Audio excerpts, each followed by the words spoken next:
Bonjour à tous, moi c'est Raphaël et je vous remercie de suivre ce podcast avec nous sur Moridja Media.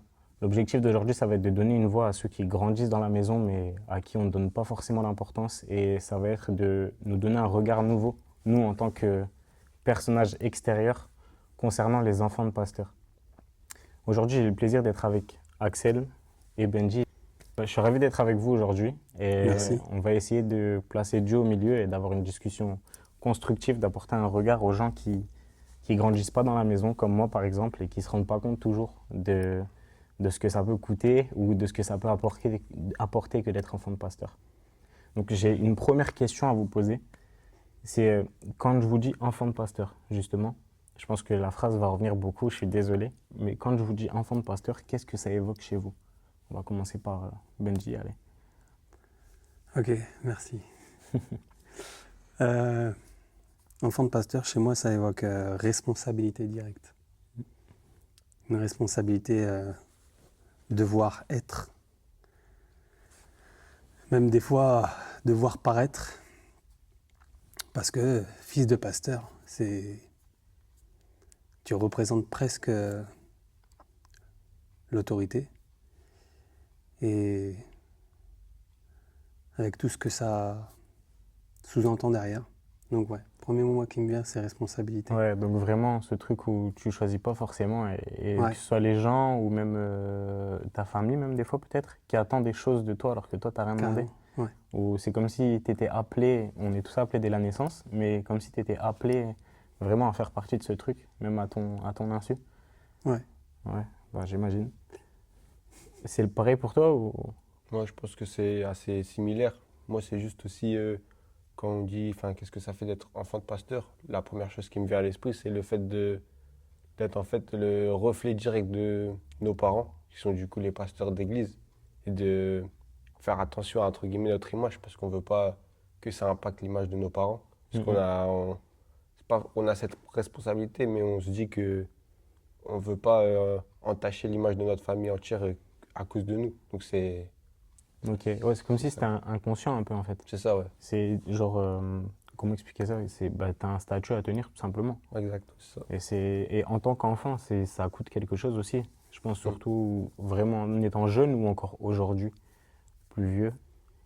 Moi, je pense en étant jeune, c'était difficile parce que forcément, quand on est jeune, on est un peu naïf et du coup, on, on- vu qu'on est naïf, on fait confiance à des gens qu'on voit pas forcément revenir à l'église et que nous, on considère comme notre famille. Donc, c'est forcément Ouais, je assez comprends. difficile. Ok, je peux Qu'en comprendre. grandissant, on a la maturité de pouvoir prendre nos distances, essayer de faire en sorte de pas trop s'ouvrir tout de suite, quoi.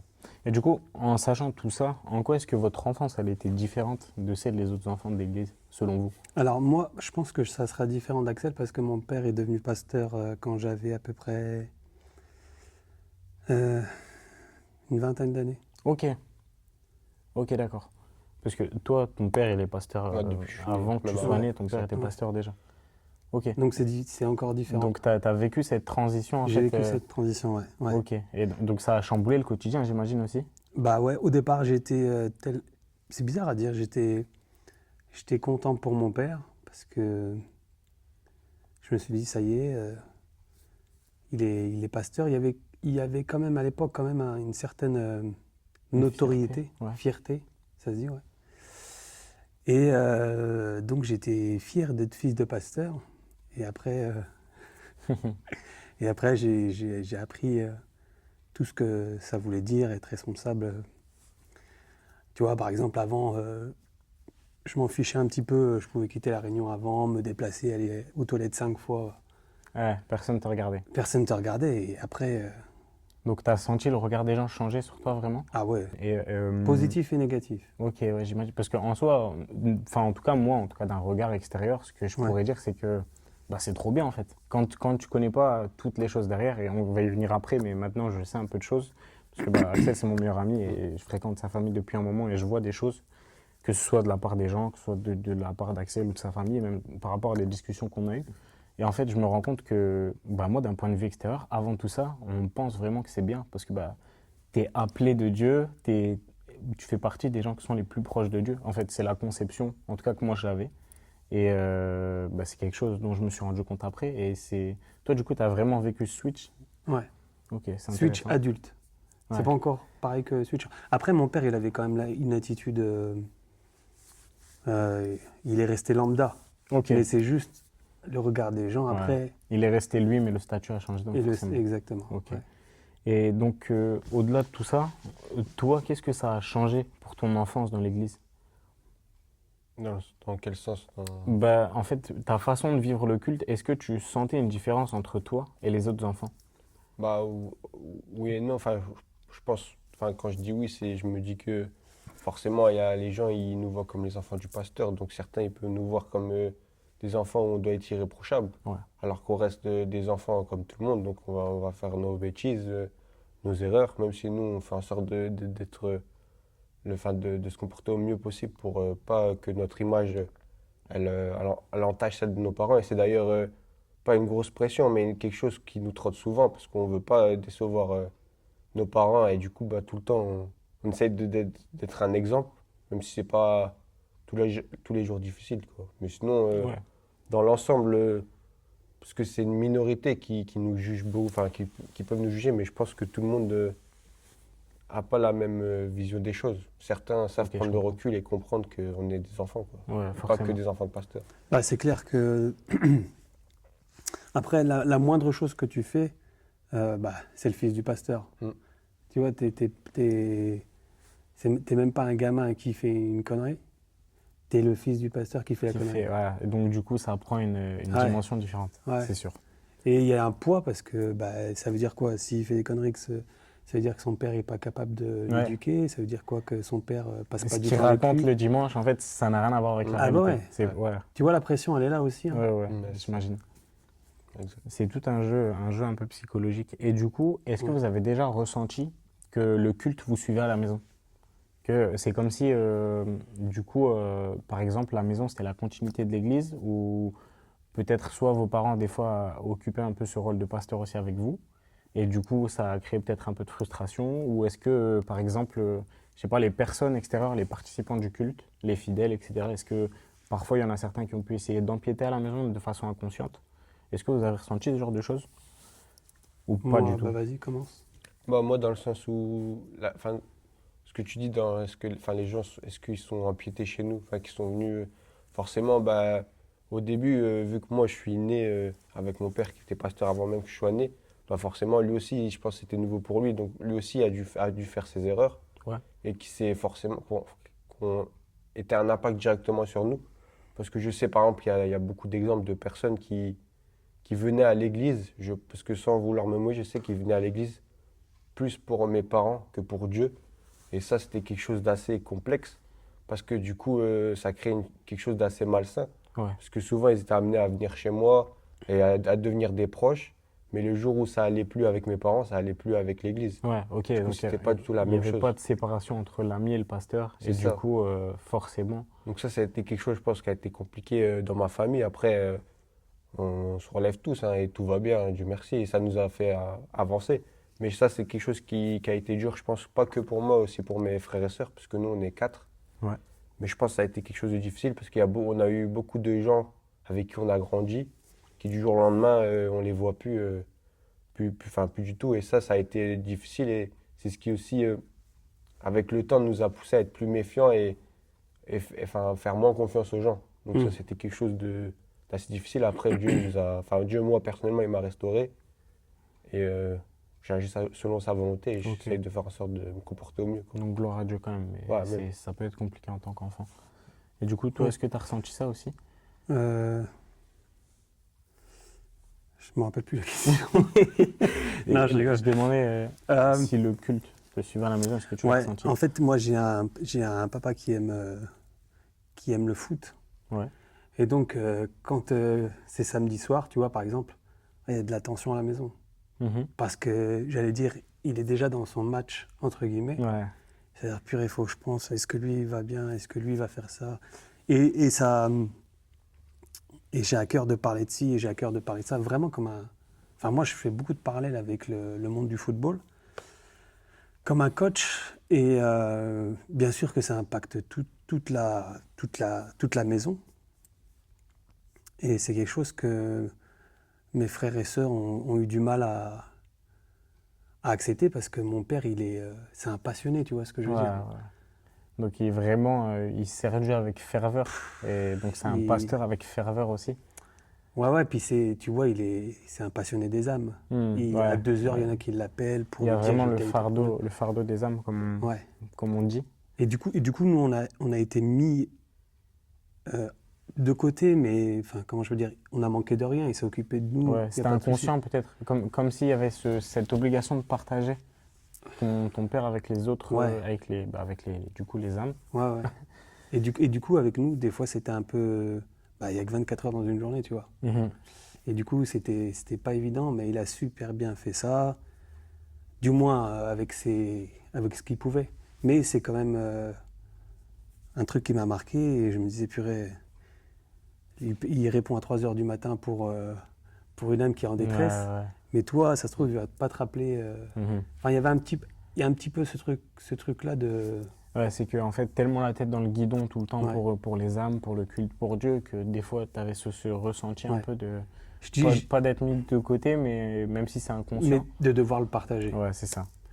Ouais, carrément. Ok, c'est cool. Et, enfin, c'est cool. Non, je m'exprime mal, mais merci de nous apporter ça. C'est bien qu'on puisse le comprendre aussi, parce qu'on ne se rend pas toujours compte de ça. Mais Ouais. c'est vrai que quand on observe, en fait, en réalité, le culte du pasteur, quand nous, il commence à 10 h, le sien, il commence à 8 h, voire même avant, la Ah veille, ouais, la veille. voire 2 jours avant, ou enfin, toute la préparation du message, ça se fait à la maison. Et le culte se finit, peut-être qu'il y a des cultes qui se finissent à 13, 14 h, pour les cultes qui sont le matin en tout cas. Mais peut-être que le pasteur, il peut être amené à rester jusqu'à 15 h, 15 h 30. Et c'est vraiment un truc dont on ne se rend pas compte, mais pourtant c'est des faits, c'est une réalité. Et je pense que du coup, les personnes qui sont dans votre situation, ou les pasteurs peut-être qui nous écoutent, ils pourront confirmer peut-être ce que je dis. En tout cas, c'est un truc que j'ai observé et c'est vraiment une particularité parce que nous, quand on rentre le dimanche après le culte et qu'on partage ce repas en famille, ben, peut-être que justement les enfants du pasteur, eux, ils le partagent entre eux, soit avec maman si elle est là, sauf si elle sert aussi. Et c'est vraiment un truc particulier. En tout cas, je vous remercie de nous partager ça. Avec plaisir. Je vais embrayer sur la suite. Et la question que j'avais, c'est est-ce que vous auriez une anecdote que seuls les enfants de pasteurs peuvent comprendre? Un truc, soit un truc marrant, un truc un peu plus compliqué, ou juste une simple anecdote qui peut vous être commune? Moi, je laisse s'il a, il l'a. Pour l'instant, je dois avoir, ça c'est sûr. Après, de trouver ça. Une anecdote marrant ou pleurer ou. Peu importe, franchement. Bah, il y en a tellement des anecdotes. Donc, une anecdote qui Tu sais, penche vraiment, sur l'idée, le. c'est que par exemple, Axel, lui, Ouais, il comprend totalement ce que tu as vécu. ouais. Et tu es presque sûr qu'il a vécu aussi en tant qu'enfant de pasteur. Ouais, là, je t'avoue, j'ai pas. Moi, je pense que j'en ai une. Après, c'est pas un truc de. Enfin, c'est pas une histoire de fou, tout ça. Je pense que c'est un truc que seuls les enfants de pasteurs, ils pourront, bah, la plupart, comprendre et valider, je pense. C'est de devoir être arrivé en premier avec tout le monde et d'être le dernier à partir et à fermer l'église. Ouais. Et ça a été, bah, quand t'es petit, tu vois tout le monde partir après le culte vite. Bah, moi, quand j'étais petit, des fois, c'était mon rêve de, dès que le culte est fini, vite partir pour aller vite manger et faire. Mhm. Bah, par exemple, moi, je suis un passionné de foot, donc sortir avec mes potes, aller faire un foot. Bah, souvent, nous, vu qu'on était là, enfants de pasteur, on sait que ceux qui ferment et qui sont les derniers, mais on est là à attendre qu'ils finissent à prier pour les gens ou à parler avec eux. Et toi, t'es là, t'es en mode, vas-y, s'il te plaît, viens, on y va, là, je suis pressé. Ouais, c'est sûr. Donc ça, je pense que c'est un truc qui est en lien avec beaucoup d'enfants de pasteurs, hein. Je pense, ouais, surtout en tant qu'enfant, parce que tu n'as pas cette autonomie Ouais, à qui te mort. permet de partir et tout. De fou. Donc peut-être que ça, tu as peut-être ressenti les choses différemment. Ouais, mais Donc, j'avais une autre anecdote. Vas-y. Tu sais, le pasteur, il pense tellement à l'amour des âmes Mhm. qu'il achète une voiture déjà en fonction de ça. Trafic 9 places, tu vois. Et je me rappelle, c'est une anecdote comme ça, mais que ça m'a marqué. Il me disait, il y a 5 nouveaux à aller chercher à 1 heure de route d'ici, quoi, le dimanche matin. Et il fallait se lever à 6 heures, aller les chercher, arriver au culte à 10 heures, faire du piano et de la guitare et conduire la louange parce que c'est ce que je faisais. Ok. Et après, une fois que le culte est fini, aller les ramener Ah ouais, c'est et fort. après revenir. Ouais. Ah, donc tu sais que ton dimanche, il est réservé au culte. Tu peux Ouais. pas prévoir quelque chose après, même si c'est avec les membres de l'église, ça peut être compliqué. Du coup. Mais c'est l'amour des âmes, tu vois. S'il y Ouais. avait une personne, il l'aurait fait, Ouais, bah, aller la chercher à 1 heure de route, je quoi. pense que c'est la mentalité pasteur, ça pour le Ouais. coup, hein. C'est un truc, je pense Ouais. qu'il aurait commun à tous. Mais c'est intéressant du coup parce que tu parles de ton ministère à toi aussi et Ouais. de ton service qui était du coup de mener la louange. Et donc ça rajoute quelque chose aussi, je pense. Quand tu mènes la louange, qu'en plus de ça, tu es enfant de pasteur, déjà que tu es regardé en général, Ouais. puisque c'est ce que vous nous avez dit juste avant, mais je pense qu'en plus de ça, quand tu as la louange, ça doit être un rôle un peu particulier. Que Ouais. de voir, bah, tu es sûr que tu n'es pas celui qui peut arriver un peu en retard ou il faut que Ouais, tu t'es sois là. plus Quoi. regardé, quoi. T'es plus regardé. Et en même temps, l'avantage que t'as, c'est que t'es dans le bain, quoi. Tu vois ce que je veux dire?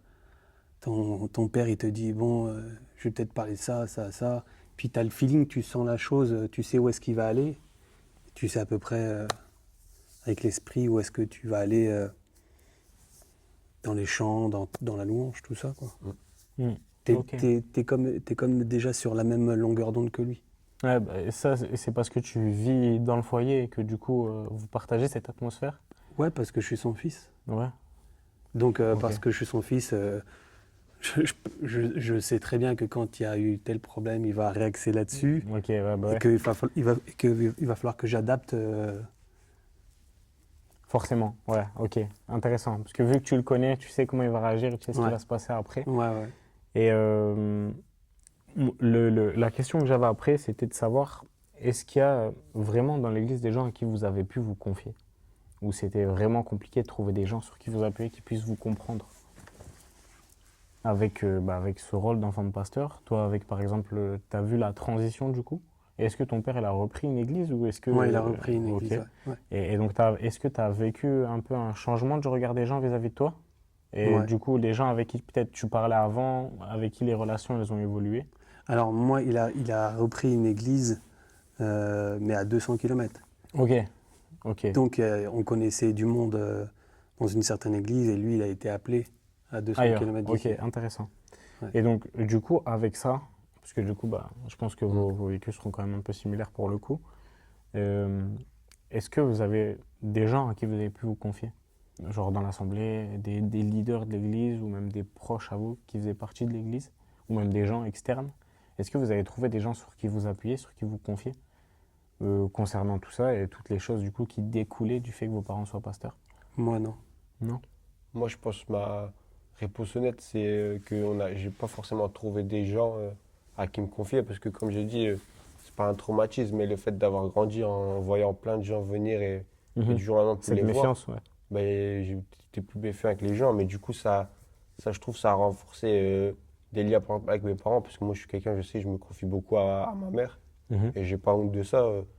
Donc, je sais que je lui parle assez ouvertement Mhm.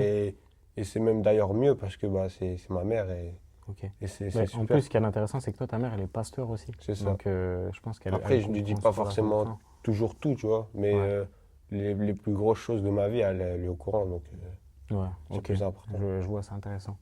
Et du coup, est-ce que toi, ta mère, elle occupait un rôle particulier à l'église? Ouais. Ouais. Le parole de connaissance, le prophétique. Ok. Donc, elle était vraiment dans le ministère aussi, du coup, Ah ouais, bah oui. implantée à côté de ton père.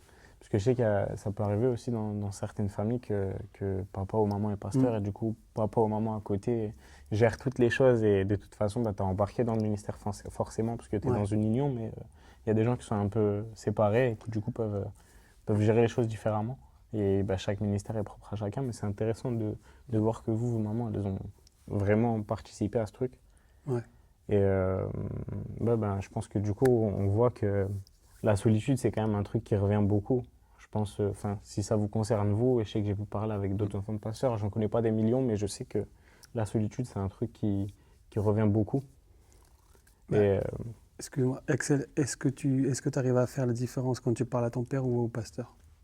Ouais, moi j'arrive à faire la Toi, t'arrives? différence parce que je pense que je dirais pas ses erreurs directement, mais je pense que le fait d'avoir été pasteur directement alors même que j'étais bébé, il a pu avec le temps pouvoir s'adapter enfin, à notre éducation, entre guillemets, et savoir faire la différence. Parce que par exemple, moi, parce que moi j'ai mon père qui est pasteur, mais j'ai aussi mon grand-père qui est pasteur.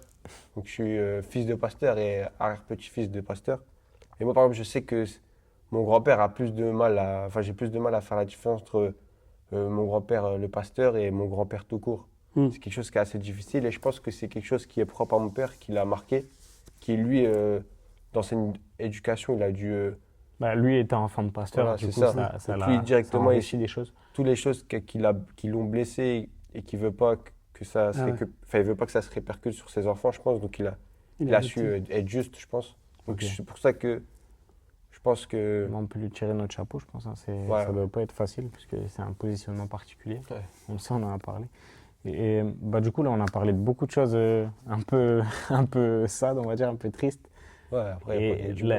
la question que j'allais poser, du coup, un peu pour changer de dynamique, et c'est au milieu de tout ça, là, tout ce qu'on a parlé, est-ce qu'il y a des choses vraiment qui vous ont enrichi avec ce statut d'enfant de pasteur? Tu- Tu veux que je... Ouais, moi je peux répondre après. Ouais, vas-y, vas-y. Bah, moi je trouve que, ouais, parce que forcément, même si, comme j'ai dit, on a été blessé et que on est plus méfiant, bah forcément c'est enrichissant parce que bah, l'humain il est incroyable et du coup on peut voir toutes sortes de personnalités. On grandit entouré de tellement de personnes et du coup, bah, je dis pas peut-être que pour moi, mais je pense que c'est aussi pour mes frères et sœurs et beaucoup. Je pense que du coup, on a cette sensibilité avec les personnes. Par exemple, moi, j'ai ma grande sœur Léa, c'est quelqu'un qui a un don de discernement. Sur, par exemple, elle voit quelqu'un, c'est direct. Ouais, je confirme. C'est pas ce qu'il va faire, mais ce qui louche ou quoi. Enfin, elle est super forte dans ça. Et je pense que c'est un don qu'on a dans notre famille de pouvoir discerner et Se avec, positionner, ouais. tu vois, avec, comme je disais, avec le passé et la méfiance, on a aussi cette capacité à, tu Ok, vois, donc ça a développé des capacités relationnelles c'est ça, ouais. que tu n'aurais peut-être pas développées si c'était pas ce vécu-là que tu avais vu. Ouais, exactement. Ok. Et c'est enrichissant, forcément. Ouais, c'est intéressant. C'est vrai que c'est un aspect auquel on ne pense pas forcément, mais c'est vrai pour le coup, quand tu as l'habitude de voir du monde, et, bah, c'est sûr qu'il y a des choses qui sont ancrées et qui deviennent des compétences, on peut dire même. Ouais, je C'est pense. intéressant. Ouais. Est-ce que toi, tu aurais des choses à dire du coup concernant Ouais, ça? bah, plonger, plonger dans la parole, ça veut dire que mon père, il est très... la parole, la parole, la parole. Ouais, Du coup, ça fait des années qu'on est dedans. Des fois, c'est un peu... comment je pourrais dire ça? Un piège. ouais. Parce que la parole, tu la connais, Jean 11, tiens, si tu crois tu verras la gloire de Dieu, tu as tout ça. Mhm. Mais tu as des réflexes parce que tu as entendu des milliers de messages. Ouais. Le piège, c'est de s'habituer à ça, mais d'un autre côté, bah, la Que ça parole- soit dans ta tête, mais pas dans ton cœur. Ça peut être un risque. Est-ce que c'est ça que tu Ouais. veux dire? Ouais, c'est ça, c'est qu'il y a une certaine, il peut y avoir une certaine routine qui s'installe, mais en vrai, c'est une bonne routine. Ok, ouais, bah, c'est Si on la intéressant. passe de la tête au cœur et bien souvent, on en a besoin, tu vois. Quand Mhm. tu traverses une mauvaise passe, tout de suite, tu as des trucs qui te reviennent, le Saint-Esprit te remet des choses à cœur, Ok, des bah choses ouais, qui ont été dites, forcément. tu vois, forcément. Parce que ça a été semé.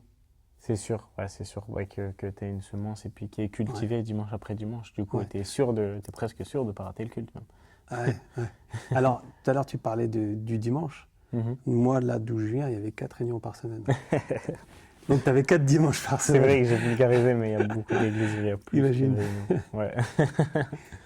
Et du coup, avec tout ça, est-ce que vous, si vous deviez conseiller un enfant de pasteur beaucoup plus jeune que vous, ou si, je sais pas, demain, euh, il y a quelqu'un dans votre église qui est appelé pasteur et il a des enfants, si vous aviez un conseil, une parole à donner, un truc qui pourrait l'aider pour l'avenir, une clé qui pourrait vraiment lui servir? T'as quelque chose, Axel? Moi, je pense, ouais, de ne pas se mettre trop la pression sur le fait de, de faire attention à tout ce qu'il fait en pensant que ça va impacter ses parents, même si ça peut aussi. Mais de pas se mettre la pression, que ça reste un enfant. Vis ta vie, quoi. C'est ça, vis ta vie. Et aussi, fais attention, enfin, prends soin de toi. Fais pas confiance direct. Enfin, je dis pas ça Ouais. méchamment, parce que forcément, même les gens qui nous blessent et que du jour au lendemain j'ai pu vu, c'est des gens qui ont leur raison, qui ont Mhm. été blessés. Et je sais qu'eux-mêmes souffrent, donc je leur en veux pas. Juste de bien prendre soin d'eux et de pas tout donner trop vite. Peut-être protéger son cœur, en fait. C'est ça, ouais. Ouais. Ouais. Parce que parce que j'avais fait un Timothée où je disais ça, que c'était important de protéger son cœur, parce que Dieu, il nous demande d'aimer tout le monde, mais il nous donne pas, Ouais, il nous demande pas de donner notre cœur à tout le monde. Ouais. Ouais. Donc bien faire la différence. Je fais un parallèle. Timothée, c'est des soirées qui sont propres à notre église ici, l'église Ciel ouvert Lille, où nos pasteurs et puis et l'ensemble de l'assemblée donnent l'occasion à des personnes du culte qui sont appelées ou non de partager une pensée que le Saint-Esprit peut leur avoir mis à cœur et de venir ici. On fait ça en général le premier vendredi du mois. Donc c'est pour ça qu'Axel dit lors d'un de mes Timothée, parce qu'il a pu partager. Et voilà, c'est vraiment intéressant. Désolé, je t'ai coupé. Non, t'inquiète, c'est parfait. Et du coup, Benji, si tu avais un conseil, toi, pour un enfant de pasteur, plus jeune que toi. Moi, j'en ai pas là maintenant, mais c'était intéressant ce qu'Axel y disait. C'est vrai que dans la société dans laquelle on est, il faut donner, mais il faut faire attention. Faut protéger son cœur. Il faut protéger son cœur, ouais. Mm. Et c'est pas quelque chose de mal. Ouais. C'est pas parce que je t'ouvre pas ma porte tout de suite et que je te dis que tu peux regarder dans mon frigo tout de suite que c'est quelque chose de mal. Ouais, je comprends. Il faut se protéger, respecter et donner jusque là où on peut. Mm. Et puis Dieu nous aime comme ça. On ne sera pas moins aimé ou plus aimé en fonction de ça. Il faut pas. Ouais, il faut faire attention à ça. Après, j'ai pas de. À part ce que tu as dit, Axel, moi, j'ai pas Ouais. d'autres conseils là qui me Ok, viennent. donc c'est limite le truc le plus important, du coup, de Bah, protéger en son fait, cœur. il y a tellement de. Comment je peux dire ça? De situations possibles en tant que fils de pasteur.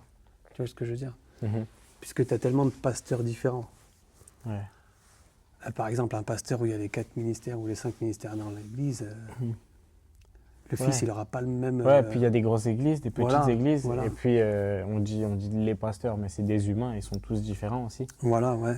Donc, Ils vivent les choses différemment, l'appel différent. mm.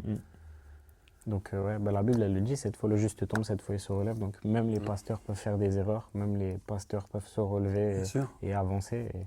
Et c'est sûr que du coup, ouais, il va avoir une dynamique différente pour chaque personne, chaque être humain.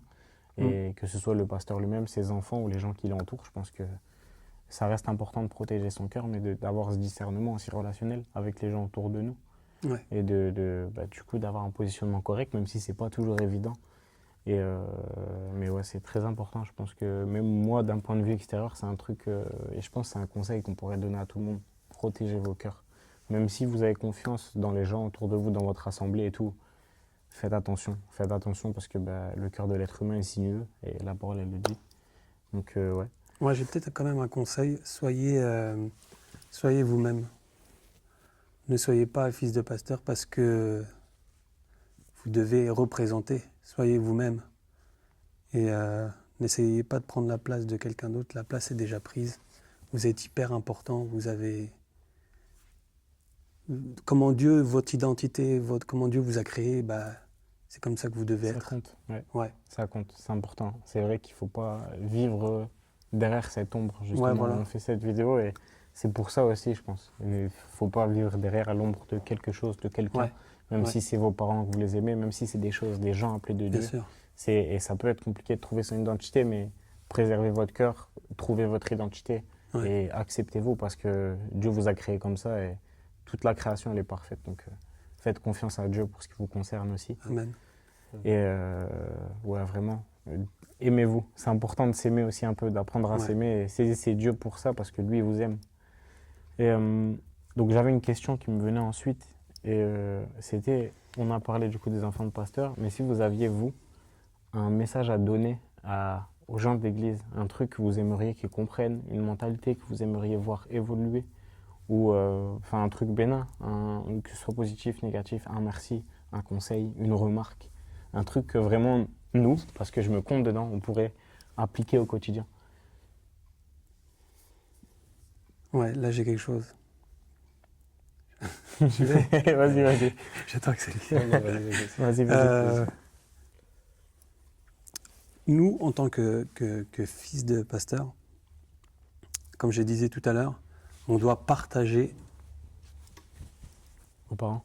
nos parents avec vous qui grandissez dans la foi Et ce temps-là, bah, on ne le retrouve pas après. Alors sachez être, comment je peux dire ça, prendre les choses au sérieux. Et parce que derrière, ça a un prix. Le temps qu'ils passent avec vous, tous les moments où ils sont en train de vous accompagner, bah, c'est des moments où ils ne sont pas avec leurs propres enfants. Et des fois, chez nous, c'est pas trop bien compris. On a des blessures par rapport à ça. Mais, voilà. Moi en fait, si je me dis, purée, je partage mon père, mais s'il y a du fruit derrière, je suis OK. Mais si je partage mon père et derrière, on s'en fout, Ça laisse quelque chose, Ouais. c'est sûr. Puis même si tu es OK, ça laisse des choses. Ça laisse c'est des sûr. choses, ouais. On Ouais. parle de tes parents et de ton père, donc Ouais. forcément, ça Ouais. laisse quelque chose. Et, bah, franchement, je te rejoins un peu sur ça. Moi, parce que je donne mon avis d'un point de vue extérieur, parce que je pense que c'est un truc sur lequel je peux donner mon avis. C'est que vraiment, et j'ai remarqué que c'était important, parce que bah, mon ami est enfant de pasteur et j'ai vraiment cette chance d'avoir pu échanger avec lui. Et si j'avais un conseil, une remarque à vous donner, c'est chercher à être empathique. C'est pas un truc qui est inné chez tout le monde, et je le sais, j'en suis conscient. Mais essayez d'être empathique, essayez de comprendre la personne qui est en face de vous. Et même les gens autour qui vous entourent. On est beaucoup dans une église parfois, mais essayez lorsque vous parlez avec quelqu'un de vous mettre à sa place. Et je pense que c'est un truc qui changera beaucoup de choses dans les relations qu'on a avec les autres et dans notre analyse et notre perception des relations des gens entre eux aussi. Et vraiment, soyez empathique parce que je pense que c'est un truc essentiel, que ce soit dans la vie en général, parce qu'il y a peut-être des personnes qui ne croient pas en Dieu qui nous écoutent. Et j'espère que vous rencontrerez Jésus, mais même pour les gens aussi qui viennent et qui sont juste des personnes, des membres de l'Assemblée, des sympathisants ou j'ai perdu le mot, des personnes, des membres en fait de l'Église, vraiment, soyez empathiques. Soyez empathiques, c'est hyper important. Et est-ce que toi, Axel, tu avais un truc différent à rajouter sur ça ou... Non, après, moi, ça tourne un peu en boucle, mais c'est vraiment de comprendre qu'on reste des enfants comme tout le monde et qu'on n'est pas que les enfants de pasteurs, quoi. Ouais. Enfin, de pas trop mettre la pression, parce qu'il y en a, même sans le vouloir, je pense s'ils le font sans s'en rendre compte, à nous mettre dans une boîte en disant, ah, lui, il doit se comporter comme ça parce que c'est le fils Ouais, c'est inconscient. de Peut-être qu'il y a Sylvain. des gens aussi qui se disent que bah, c'est plus facile pour eux parce qu'ils C'est ont le ça, ouais. pasteur à la maison, donc ils ont un guide pour la vie. C'est ça, ils savent pas. Peut-être qu'ils se disent que c'est plus facile, et c'est peut-être inconscient même. Mm. Je sais pas, après, hein, le raisonnement de chacun est différent, donc c'est assez complexe, mais c'est peut-être ça qui s'applique pour ça. Je sais pas. J'avais du Tout coup... dépend comment on voit. Ouais. Ouais, c'est bien. C'est pour ça qu'on fait cette vidéo. Et donc ma question suivante, c'est pour savoir vous ensuite, pour votre foi, à vous personnellement, et je pense que ça rejoint un peu les derniers sujets qu'on a eus, mais est-ce que ça a joué sur votre foi personnelle et votre relation avec Dieu d'être enfant de pasteur, du coup on se répète beaucoup, mais de vraiment pouvoir vivre votre foi de façon personnelle, pardon, quand on sait qu'il y a toutes ces choses-là autour. Ouais, c'est vraiment pas évident. En fait, pour moi, c'est pas évident parce que... comment je peux dire ça? On a notre père, on a notre pasteur. Oui, mais les deux sont faillibles. Et je vais le dire là, parce que je l'ai pensé pendant des années, c'est pas parce que mon père est pasteur que je vais devenir pasteur. Inconsciemment, tu as comme une succession qui veut s'installer, Ouais, alors que c'est Dieu qui appelle. Et c'est pas l'homme. exact. Et quelque part, en voulant imiter pour faire plaisir, on risque de passer à côté de ce que Dieu nous appelle, à entrer dans notre identité. Et il ne faut pas avoir peur de ça, on peut être différent. Et on peut être autre chose que ce que notre père est pasteur. J'ai perdu le fil. Tu disais que c'est pas parce que notre père est pasteur qu'on va devenir pasteur. Ouais, voilà. Ah oui, c'est là où je voulais en venir. Moi, j'aimais Dieu. J'ai été baptisé à l'âge de 15 ans. Mais j'aimais Dieu tout en vivant ma foi à travers mes parents. Ouais. Et un jour, j'ai compris que Dieu me disait « Mais non, je veux une relation avec toi. Ouais, c'est à toi que je parle. C'est à toi que je parle. Mhm. » Et non seulement je veux avoir une relation avec toi, je veux être ton Dieu personnellement, mais je désire aussi être ton Père personnellement. Ouais, Tu c'est vois? vrai. Et apprends à être qui je suis. Non, ça se dit pas. Apprends à être qui tu es Coupé. et à savoir qui je suis. Ouais, mais plus ne me regarde pas comme comment je peux dire ça? Comme le Dieu de ton père. Comme le Dieu de ton Père, Mhm. parce que je suis son Dieu, mais je veux aussi être ton Dieu dans ton appel, dans ce que j'ai mis sur ta vie. Mhm. Tu vois? Ouais. Donc si lui, il a vécu ses expériences de telle et telle manière, c'est parce que je suis avec lui de telle et telle manière. Mhm. Mais toi, je veux être ton père à toi personnellement, c'est ça que je veux dire. Tu vois. Mhm. Et inconsciemment, quand on aime nos parents, Mm. quand on aime nos pasteurs, on a tendance à vouloir vivre à travers leur foi. Ouais. Tu vois? Mais là, on parle de l'inconscient. Hein. Ouais, ouais. Et on fait des choses inconsciemment. Tiens, bah, je vais venir parce qu'il y aura lui, je vais venir, je vais faire ça parce que mon père sera content et tout. Non, il faut vraiment qu'on fasse les choses par amour pour Dieu et, euh, et avoir Relation. cette On propre parle de connexion. relation, ouais, Ouais, je pense. ouais. Je Je pense sais que pas c'est si j'ai essentiel. répondu à la question. Non, ben si, c'est intéressant. C'est intéressant parce que je pense que ça s'applique du coup à vous, mais ça peut s'appliquer aussi à tout le monde. Parce que ça parle de foi personnelle et on sait que Ouais. la foi c'est quelque chose de personnel et c'est vraiment une relation entre Dieu, entre Jésus et l'être humain. Et l'être humain ne peut pas se permettre de vivre au travers de quelqu'un. Et je pense que ça peut même toucher des gens qui Ouais. vivent au travers d'une personne, qui vivent leur foi au travers d'une personne. Des gens qui aujourd'hui sont dans une relation amoureuse et qui vivent leur foi et qui suivent la personne qu'ils aiment ou qu'ils pensent aimer et qui du coup commencent à aimer Dieu au travers de cette personne mais qui n'arrivent pas à s'en défaire. Parce que des fois ça commence comme ça et ça finit bien. Mais d'autres fois ça finit très mal. Ouais. Et c'est vraiment un truc important. Des gens qui viennent pour un ami, des gens comme Axel a pu en parler tout à l'heure, hein, même. Et tu disais que des gens peut-être des fois venaient pour tes parents. Ouais. Bah, et du coup, je pense que ça nuit à leur relation personnelle avec Dieu. Et si demain la personne que tu suis, elle tombe, ou si la personne te blesse, bah, comment tu vas l'interpréter? Est-ce que c'est Dieu qui est tombé? Est-ce que c'est Dieu qui t'a blessé? Et c'est vraiment un truc important, je pense. Et, enfin voilà. Est-ce que Axel, par exemple, si Dieu il appelle tes parents à New York Ouais. et que toi il te dit de rester ici, comment tu vas vivre les choses? Bah, je pense que dans un premier temps, ça serait difficile, mais vu que c'est la volonté de Dieu, forcément, je me soumettrai, parce que quand même, si on ne l'écoute pas, bah, on sait que notre vie elle part dans tous les sens, et c'est assez compliqué. Ouais. Mais ouais, moi, j'écouterai Dieu et je laisserai mes parents partir à New York, parce que, bah, pour en revenir à la question, moi, je voulais dire que c'est important aussi en tant que fils de pasteur, faire la part des choses. Parce que vu que moi je suis né dedans, c'est important de ne pas tomber dans une culture Mhm. et de vraiment garder une relation avec Dieu. Parce que Mhm. souvent, qu'on soit chrétien ou d'une autre religion, il y a beaucoup de personnes qui restent dans les coutumes et la culture de la famille, Mhm. mais qui ne cherchent pas la face de Dieu. C'est juste une habitude, Ouais, une routine. une routine. Et forcément, par exemple, ils vont à l'église, mais sans vraiment croire en Dieu. Et moi, j'ai eu la chance d'être entouré de mes parents et de mes frères et sœurs. Et mes parents, ils ont vraiment été bah pour moi, enfin, c'est mes parents, pour moi, ils sont extraordinaires, tu vois. Ils ont fait tant de choses pour nous. Et on s'en aperçoit. Enfin, plus je grandis, plus je comprends les sacrifices qu'ils ont fait pour nous. Et je suis reconnaissant. Mais franchement, ils m'ont permis, mes parents et l'Église, ça m'a permis aussi de comprendre que personne n'était parfait. Et que c'était bien aussi de pouvoir tomber plusieurs fois et de se relever plusieurs fois, Mhm. histoire d'être plus compétent. De Et grandir c'est toi. ça, Et je pense que quand tu tombes, tu te rattaches toi C'est aussi ça. personnellement à Dieu. exact. Et ma foi, elle a été endurcie comme jamais elle aurait pu être.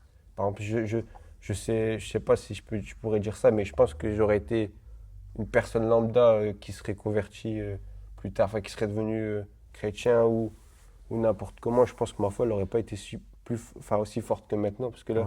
le fait d'avoir grandi, de tomber, de me relever, même d'avoir eu des fois des gros doutes et me dire est-ce que je crois vraiment en Dieu, bah, ça m'a permis à l'heure actuelle, je suis toujours pas parfait, hein, je ne le serai jamais, ça c'est une certitude.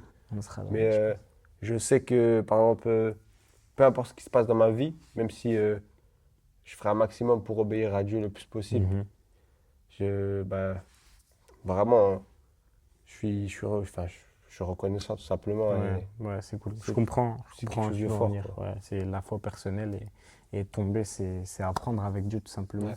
Et au milieu de tout ça, ça me fait penser à quelque chose, c'est du coup, est-ce qu'il y a eu une saison de retrait, de rébellion ou d'écart avec Dieu, ou peut-être de colère envers Dieu? Parce que je sais que c'est des choses qui peuvent arriver et que beaucoup de gens ressentent. Et est-ce que vous, du coup, dans votre parcours de foi personnel, il y a eu des phases de rejet, de distance, de colère, comme je viens de le dire? Bah, moi, j'en ai eu des fortes, puisque j'ai vécu ma foi à travers. Mhm. Quand tu aimes, tu vis ta foi à travers. Même si, comment je peux dire ça, c'est juste un truc qu'il faut rectifier. Mais c'est quand tu aimes, bah voilà. Et purée, c'est pas possible, j'ai encore perdu le truc. Des temps de rejet, de retrait. Oui, merci. Euh, oui, et donc j'ai imité un peu la foi de mes parents, sauf que Dieu m'appelait à moi entrer dans ce qu'il a prévu pour moi. Et là, j'étais sur le chemin de mes parents, et lui, il a prévu quelque chose pour moi, là, sur ce chemin-là. Et je me dis, mais Seigneur, comment ça se fait que j'ai ça et ça sur ma voie? Ouais, mais parce que tu n'as pas encore vécu la foi de ta propre foi, ton propre chemin. Et j'ai eu du mal à le comprendre, j'ai mis beaucoup de temps à le comprendre. Parce qu'il faut lâcher, un affect que tu as croyé bien placé, mais qui était mal placé. Ouais. Déconstruire sa façon de réfléchir, de Déconstruire, penser. déformater, Ouais. tu vois. Ouais, ouais. Et il y a eu beaucoup de colère et beaucoup de clash entre moi et Dieu. Des fois, enfin souvent ça chauffe. Hein. Mais parce que voilà, il faut que ça se fasse. Ouais, bah, c'est comme ça, c'est le parcours de foi, comme on l'a dit juste Ouais. avant, je pense. Les saisons comme ça. Et du coup, toi, tu as eu Moi, ce si tu genre peux de bien me passage? reposer la question histoire de bien me Est-ce que tu as eu des temps où tu as eu une rébellion, un rejet, une distance avec Dieu, où tu sentais que ta foi peut-être affaiblie? Bah, je pense que, ouais, parce que nous, on a eu, bah, vu que j'ai grandi à l'église, on a eu pendant longtemps quelqu'un de l'église qui s'occupait énormément des jeunes. Et malheureusement, bah, il s'est suicidé. Et ça a fait que enfin, il y avait beaucoup moins de jeunes Ouais, il y a beaucoup de gens avec qui le sont temps. partis suite à ça. Et enfin, moi, personnellement, peut-être, mais c'est le ressenti aussi de mes frères et sœurs. Moi, je trouve qu'on s'est retrouvés du jour au lendemain avec beaucoup moins d'enfants. Et du coup, Ouais. bah. Limite seul, en C'est fait. ça, enfin, seul dans le sens où avant on avait, bah, tu sais, on avait l'école du dimanche, entre guillemets, Mhm. on avait une animation, c'était vraiment, ça vivait. Et dès qu'il s'est suicidé, Plus de responsable jeunesse. c'est ça, il Donc, y avait plus enfin, d'encadrement. plus quelqu'un, enfin, il y avait plus personne qui nous prenait. Enfin, ça se faisait quand même de temps en temps, mais c'était pas comme avant. Et je pense que moi, ça m'a mis un coup parce que je me suis dit quand même, comment du jour au lendemain. Il n'y a plus rien, Il n'y quoi. a plus rien, mais aussi je pense que ça a été un moteur pour reconstruire ma foi, parce que forcément, tu es enfant, donc tu viens à l'église pour t'amuser, tout ça, et avec le temps, vu qu'il y a eu ce choc, bah, tu te poses des questions, là, bah, pourquoi c'est comme ça? T'avais quel âge à peu près quand c'est arrivé? Ouais, là, je pense que j'avais peut-être 11-12 ans, 12-13 Ouais, ans, c'est énorme. peut-être, ouais. Ouais, j'étais jeune, surtout que moi, après, c'est pas un traumatisme, mais c'est quelque chose qui m'a touché parce que le jour où il s'est suicidé, juste avant, il a appelé ma mère et moi j'étais à côté, donc j'ai entendu faire ses adieux et du coup, forcément, ça a été un choc pour moi. Ah ouais, chaud, purée. Donc ça a été vraiment une période très difficile. Je m'en suis pas, j'ai pas eu de colère vers Dieu, mais ça a été une remise en question énorme qui m'a permis de construire ma foi, je pense, Ouais. vraiment. Donc, c'est à ce moment-là, du coup, que tu as dû, toi, creuser et vraiment te tourner vers Ouais, je Dieu pense et que ouais, Dieu j'ai un uniquement. transfert, ouais. C'est intéressant. Moi, ce que j'observe d'un point de vue extérieur, c'est que souvent, en tout cas ce que j'entends, ce que j'observe, et je ne suis pas parfait, je me trompe, il y a peut-être des choses que je ne vois pas aussi. Il y a beaucoup d'enfants de pasteurs qui sont soit très chauds, et qui ont une foi bien ancrée, et qui sont vraiment dans une vraie relation avec Dieu, une marche avec Dieu, qui sont dans le service, etc. Et il y a l'autre part où il y a des enfants du coup de pasteurs qui lâchent complètement, qui sortent du bateau et qui malheureusement se perdent dans le monde parce que bah, il y a cette colère, cette tristesse, peut-être cette solitude dont on a parlé aussi, cette incompréhension de eux envers le monde et du monde envers eux. Et je sais pas, c'est juste une impression si vous me rejoignez sur ça. Mm. Est-ce que vous pensez qu'il y a des moments où vous auriez pu tomber dans ça aussi et vous éloigner? Bah, moi, je suis tombé. Mhm. Moi, je suis tombé. Je suis tombé il y a 15 ans à peu près. Ouais. Et je suis complètement parti en cacahuète. Parce que, pour plusieurs raisons. Mais est-ce que c'était pas aussi la volonté de Dieu? Je sais pas. Ah ouais, bah Des après. fois, il y a des abcès qui doivent être crevés. Enfin, moi, si tu veux, je suis parti de chez moi. Mon père Mhm. n'était pas encore pasteur, à 17, 18 ans, je sais plus. Je me battais physiquement avec lui. Ouais. J'étais un... J'aimais le Seigneur, mais il y a des trucs que je comprenais pas et j'en venais aux mains avec mon père. Mhm. À ma grande honte, bien évidemment, mais on est vrai, non? Ouais. Faut qu'on parle vrai. Donc je me battais avec lui physiquement et après j'ai fait ma valise et je suis parti pendant 2, 3 ans. Et voilà, je suis parti à la rue comme ça. Et puis, donc c'était une période de ma vie où j'ai goûté tout ce que je pouvais pas avoir goûté, tu vois ce que je veux Mhm. dire? Ouais, ouais.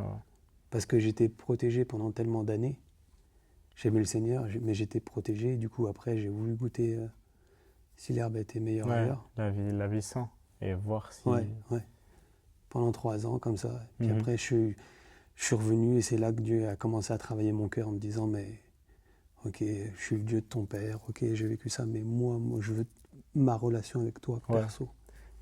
Bah, moi, après, avec le vécu que j'ai, je sais Ouais, que une fois que tu as goûté à la vie sans Dieu et que tu connais Dieu et que tu as cette relation personnelle, parce qu'il y a connaître Dieu et connaître Dieu, et ouais, on le dira jamais assez, c'est ce ouais, dont on parle de toute façon, je pense qu'il y a une flamme différente après. Quand tu connais la vie sans Dieu et qu'ensuite tu reviens à lui et que tu te rends compte à quel point c'est le trésor le plus précieux qu'on peut avoir dans une vie, bah, le feu il est différent tout de suite. ouais. Et Alors toi peut-être que t'as pas connu avant. bah, ouais, c'est Alors, ça. peut-être, Moi, ouais, c'est une flamme différente. j'ai grandi dans une famille d'athées profonds, de personnes qui, même sans connaître Dieu, pouvaient le détester ou se montrer méprisants envers les croyants. Et du jour au lendemain, je rencontre Dieu et il est là comme une évidence et tu peux pas le rater puisqu'il te délivre de quelque chose qui t'a suivi pendant toute ton adolescence, par exemple. Ouais, Et vraiment, la vie sans Dieu et la vie après Dieu, elle a une couleur différente, elle a une saveur différente et franchement, la flamme, elle est différente tout simplement. Et ouais, même après, dans mon parcours de foi, j'ai été chrétien, mais comme ça, et ensuite tu montes après des épreuves où tu deviens un chrétien vraiment plus affermi. consistant, on va dire, ouais. Bah, c'est là que tu comprends vraiment à quel point cette relation avec Dieu elle est différente, que tu as une flamme qui brûle en toi qui est tout simplement différente. Ouais, Et je pense que du coup, tu as pu expérimenter ça aussi. Tu passes du chemin de tes parents à ton propre chemin à toi, tout ouais, simplement. ouais. Et c'est intéressant d'avoir un témoignage un peu comme ça où tu sors pour rentrer de la maison, mais cette fois-ci, c'est toi en Ouais, face de cette Dieu. fois-ci, c'est vrai. Mm. C'est assez Mais intéressant. ça s'apprend tous les jours, tu vois ce que je veux dire? Ouais, bah oui. Quand je suis revenu, j'étais pas. Euh, comment je peux dire ça? Ça a été un truc de tous les jours. Et ça Parce allait que. encore, je suppose. Ah, ça l'est encore. Bah oui, parce que c'est pas quelque chose de d'inné, hein. Enfin, je veux dire, c'est. Mm. Bah, c'est une relation en fait, ça se construit. Ouais, Ça se voilà. Ouais. construit, ça se fortifie, ça s'entretient. Ça se entretient, ouais. Mm. Ouais. Est-ce que vous avez l'impression qu'il y a des fois dans votre vie où vous avez dû libérer le pardon concernant des personnes, ou à vos parents, ou à Dieu, où vraiment vous avez senti que si Dieu n'était pas là, c'était mort, c'est fini. Si à ce moment-là Dieu n'intervenait pas, votre relation avec lui, plus rien. Vous avez senti des fois où Dieu a dû vous donner un coup de pouce vraiment et se montrer présent? Moi, oui, mais tu veux Mhm. répondre, Axel? Je te laisse vraiment répondre. Ouais. Ouais, moi, c'est arrivé une nuit. J'ai encore tout l'endroit dans la scène et tout, et c'est à travers une chanson de Michael W. Smith. Ça s'appelle Forgive You. Je vous préviens, si vous l'écoutez, préparez des mouchoirs à côté. Et je me souviens parce que j'ai j'ai reçu beaucoup d'injustices. Et je dis, mais Seigneur, c'est pas juste, il faut que tu interviennes, c'est pas normal. Je suis à un point où je disais à Dieu, là, t'as merdé. Ouais. Là, t'as merdé parce que je suis dans l'équation et j'ai pas à y être. C'est pas normal qu'on agisse comme ça envers moi. Mais vraiment, dans mon cœur, entre moi et lui, c'était, Le clash. là, c'est toi qui as merdé. Ouais. Et j'entends une chanson comme ça de Michael W. Smith. I forgive you. Mais un truc, il faut l'écouter. Hein. Et je me couche comme ça. Mais la nuit que j'ai passée.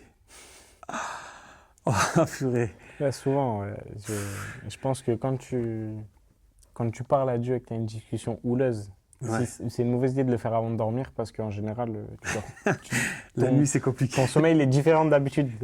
Et Et attends, du coup, cette chanson-là, c'est comme si elle avait préparé son chemin à l'intérieur de moi. Et toute la nuit, le Seigneur il me disait, pardonne, pardonne. Et moi, je voulais pas.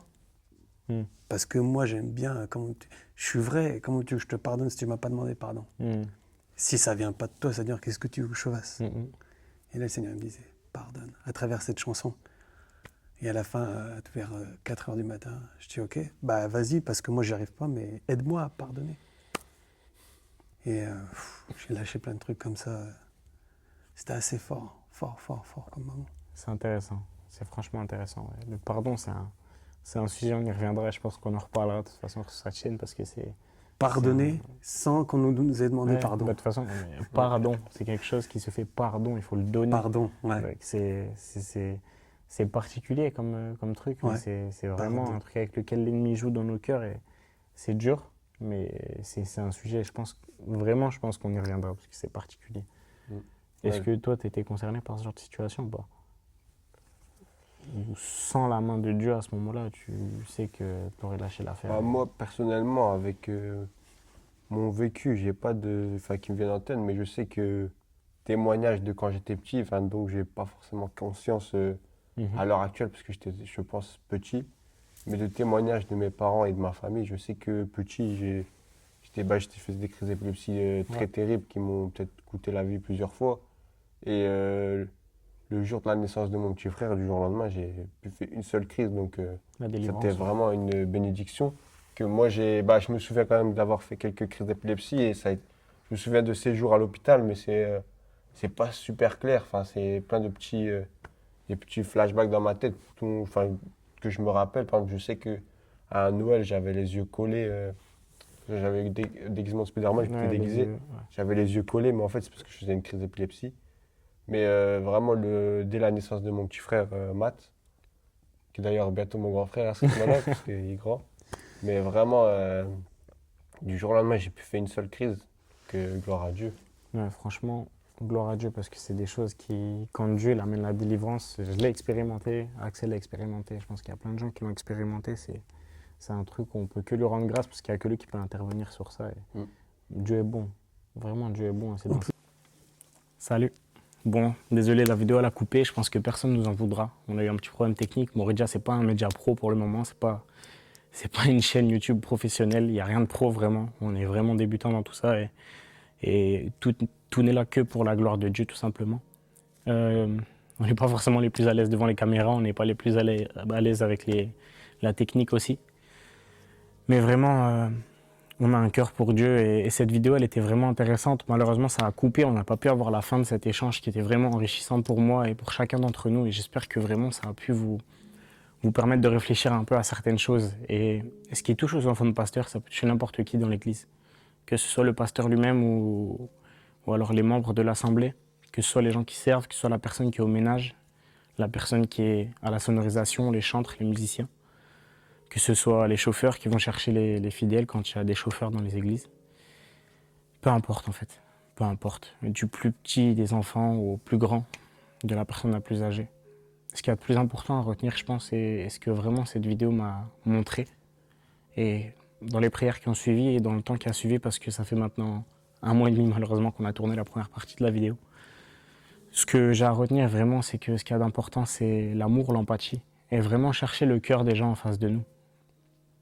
Au lieu de chercher votre temps à vous concentrer sur les problèmes que vous avez dans vos vies, à vous concentrer sur ce que les autres font mal ou les erreurs que vous faites de vous. Concentrez-vous à chercher le cœur de l'autre et de la personne qui est en face de vous, à côté de vous, derrière vous. Les personnes qu'on n'entend pas souvent, ceux qu'on entend tout le temps. Cherchez vraiment à savoir ce qu'ils ont sur le cœur et quand on pensera tous à ce que les autres ressentent avant de penser à ce que nous on ressent, quand on pensera tous aux besoins des autres avant de penser à nos besoins, vous allez voir que les besoins de chacun vont être solutionnés. Et je pense que c'est vraiment cet esprit d'union que le Christ a voulu nous laisser après la croix et après cette ascension où vraiment il nous a appelés ses enfants. On est ses enfants et c'est notre devoir d'être des ambassadeurs de son amour. Et je pense que c'est la chose la plus importante au final. Peut-être qu'il y aura une partie 2, peut-être qu'il y aura une partie 3, peut-être qu'il y aura d'autres vidéos. Mais je voulais vraiment prier que chacun d'entre nous ici puisse trouver Dieu. Et que, Seigneur, tu puisses venir et toucher le cœur de chacun ici. Que tu puisses nous guider dans vraiment ce chemin vers ton amour, Seigneur, et qu'on puisse déborder pour pouvoir couler sur les autres, vraiment avec ton amour. Amen, soyez bénis et à bientôt sur Moridja Media.